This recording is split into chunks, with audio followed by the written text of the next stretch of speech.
Hari ini kita akan membaca bab 2 buku Akidah Akhlak, yaitu mengenal Allah melalui Asmaul Husna, Al-Qawi dan Al-Qayyum. Nah, kita baca dulu ya.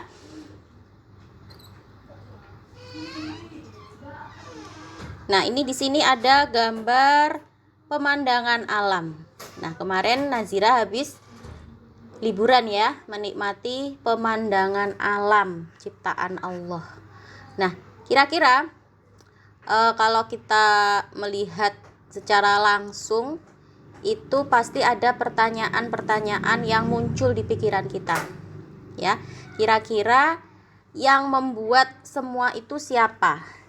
Yang membuat Gunung Fuji itu bisa berdiri begitu megahnya itu siapa?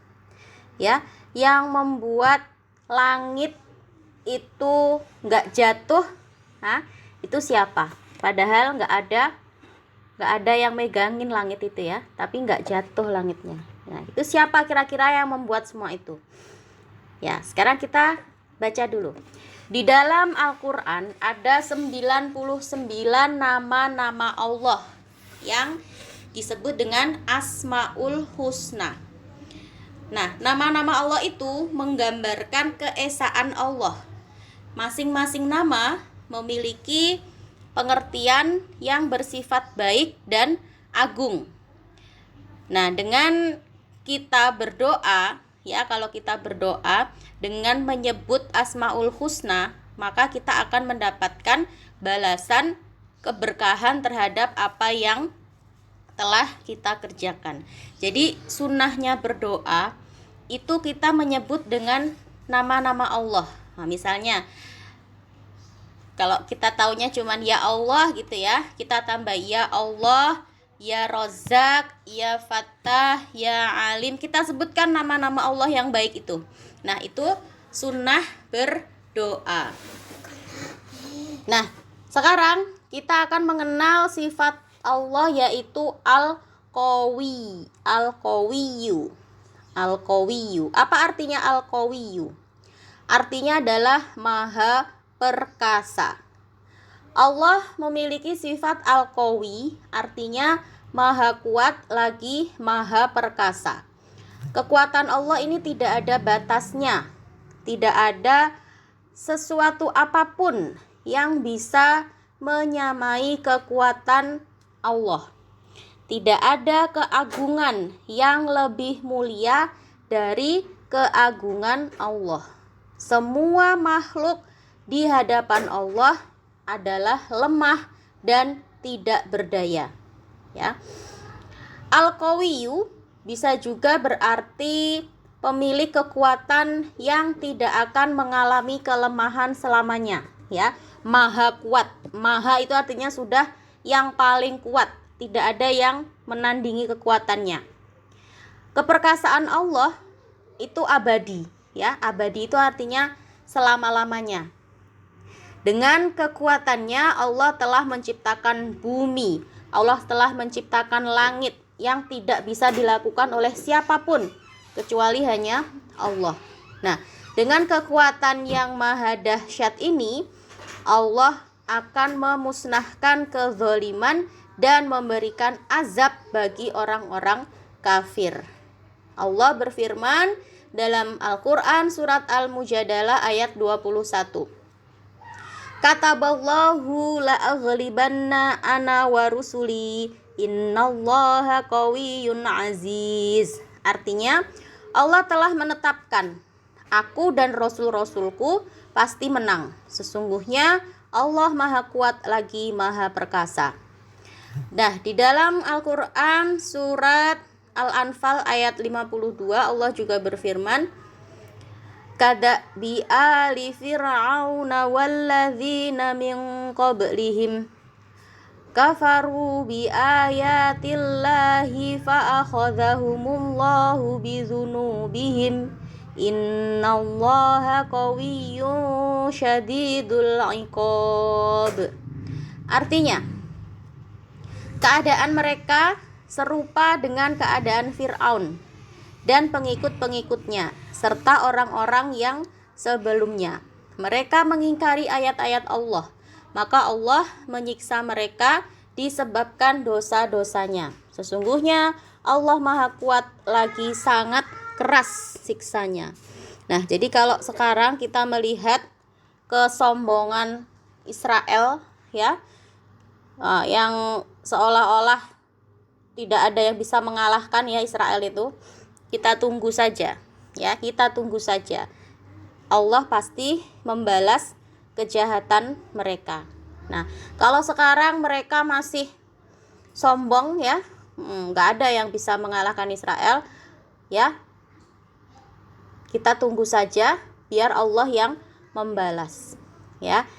Kita tunggu saja balasan Allah untuk orang-orang Israel itu.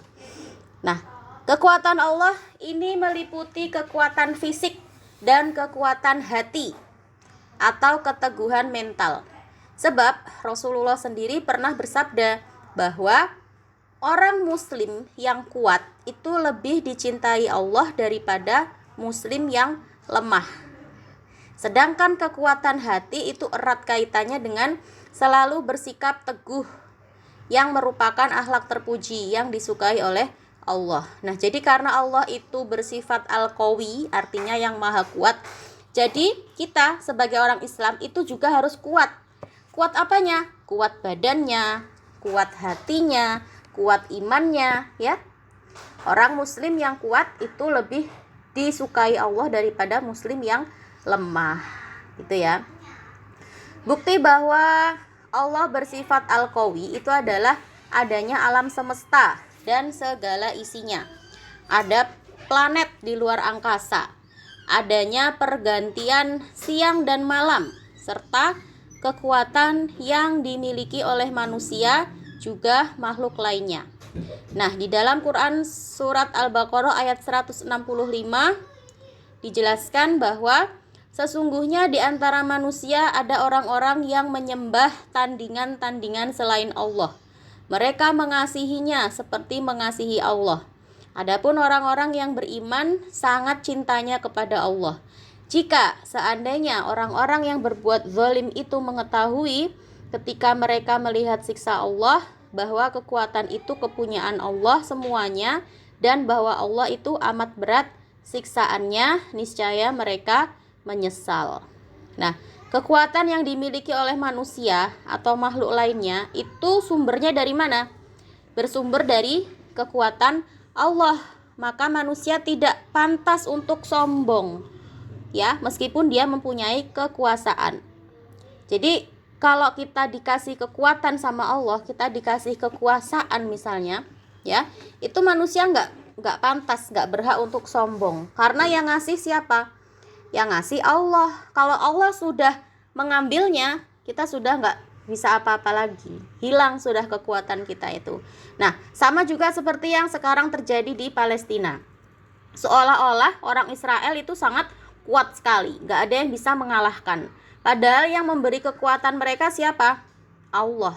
Ya, kalau Allah sudah berkehendak mencabut kekuatan orang-orang Israel itu, habis sudah mereka.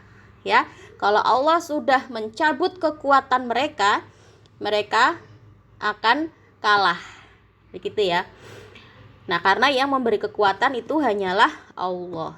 Nah, adapun cara meneladani sifat al-qawi, ya.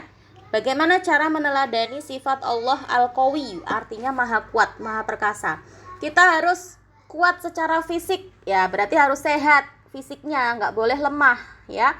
Harus makan makanan yang bergizi, harus rajin olahraga, ya, biar fisik kita, badan kita menjadi kuat. Nah, sedangkan kita juga harus kuat mentalnya, terutama dalam menghadapi ujian atau cobaan dari Allah. Nah, banyak orang yang ingin menjadi kuat. Setiap hari mereka berlatih fisiknya agar bisa menjadi kuat. Mereka bangga jika disebut orang kuat, namun sekuat-kuatnya manusia tidak ada yang melebihi kekuatan Allah. Nah, ketika lahir, manusia masih bayi yang lemah, ya. Bayi itu lemah, tidak berdaya. Ya, Jangankan suruh mengangkat beban ya, bayi itu duduk saja belum bisa ya, bisanya hanya tidur. Nah, saat tidur manusia juga lemah, tidak berdaya. Ketika mati manusia juga sudah lemah, hilang kekuatannya ya. Mati kemudian menjadi tulang belulang. Nah, manusia itu tidak mampu berbuat apapun. Manusia itu lemah. Hanya Allah yang maha kuat. Nah, itu tadi ya Asmaul Husna Al-Qawiyyu. Artinya maha kuat, maha perkasa. Baik, kita lanjutkan besok ya. Waktu kita sudah habis. Insya Allah besok kita lanjutkan lagi pelajaran kita hari ini. Kita tutup pertemuan kita hari ini dengan membaca doa penutup bersama-sama.